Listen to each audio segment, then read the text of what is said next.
Most electricians think bonding is simple. Metal pipe, clamp on, job done. But that is not actually what bonding is about. Because bonding has nothing to do with metal. It is about whether something can introduce a potential into the installation. And this is where this gets interesting, because here we have an old gas pipe. It has been cut off. It is no longer in use. Most people would just completely ignore it. But electrically, that might be the wrong decision, because this buried metal pipe may still be connected to earth. And if it is, it could still be introducing a different potential into the property, which means leaving it unbonded could create a shock risk. So instead of guessing, we're going to test it properly. And by the end of this video, we're going to answer the question most people never fully get to grips with. What actually makes something an extraneous conductive part, and what makes something exposed? So let's have a look at what we actually have here. This gas pipe comes up through the floor. It used to be part of the installation. It used to be bonded correctly, but now it has been cut off and abandoned. It is not supplying anything. But electrically, this pipe does not care whether it is in use or not. What matters is what it is connected to. And in this case, it disappears straight into the ground. So even though it looks dead, electrically it may still be connected to earth.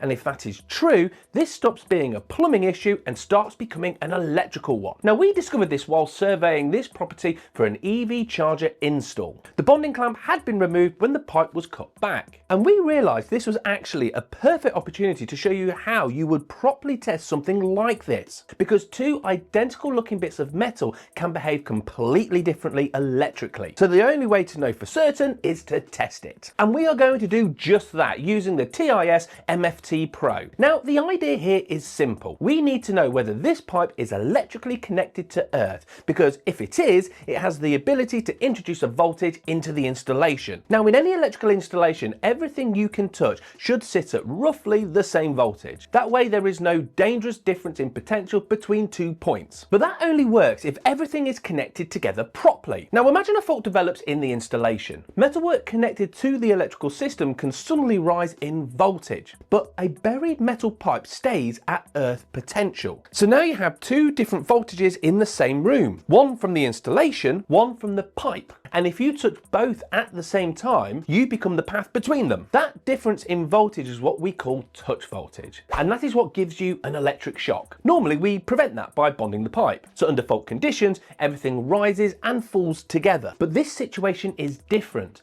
because this pipe looks isolated. The heating engineer has cut it off, removed the bonding conductor, but the pipe itself still disappears into the ground, meaning electrically it may still be part of the general mass of earth. Okay, so let's test it. First, we isolate the installation because we are disconnecting the earthing conductor. We need to remove any parallel paths. What we want is only the resistance between the installation earthing conductor and this redundant gas pipe in the ground. Now, before we connect up, let's talk about the limit values. Guidance note 8 says that if resistance to earth is above 22,000 ohms, the part is considered electrically separated from the installation, meaning it is not an extraneous conductive part. Why 22,000 ohms? Because below that level, enough current could potentially flow through a person under fault conditions to become dangerous. So it gives us a practical safety threshold. So after zeroing the leads, we select continuity on the MFT Pro, connect onto the earthing conductor and onto the gas pipe, and we get 54 ohms, which is low, very low. And this thing is basically a dead short to earth. So electrically, this pipe is absolutely connected to the general mass of earth, meaning this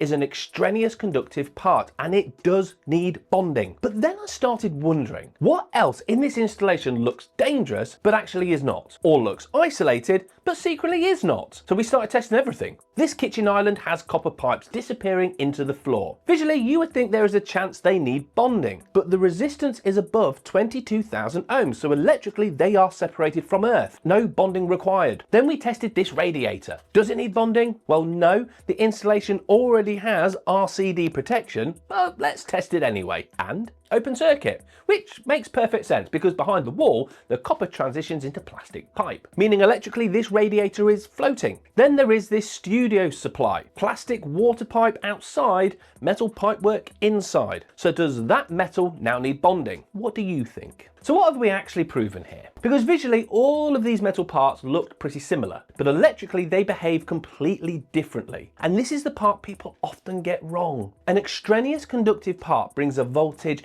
into the installation, usually from the general mass of Earth. The key word there is introduce. It is bringing in a potential from outside the electrical installation. That buried gas pipe is the perfect example. It is connected to Earth and our testing proved it. Now, exposed conductive parts are completely different. These are metal parts of electrical equipment itself, consumer units, metal enclosures, appliance casings. They do not introduce a voltage from outside. They can become live because of a fault inside the installation. So, did this pipe need bonding? Yes. Not because it's metal, not because it used to carry gas, but because electrically it was still connected to the general mass of Earth, meaning it could introduce a dangerous potential into the installation. And the important part is this: we did not guess. We tested it, because appearances mean absolutely nothing electrically. I would love to hear your stories on this subject, especially if you've come across something similar. Be sure to drop them into the comments. And if you want to learn more about continuity testing, then be sure to click the video on screen now.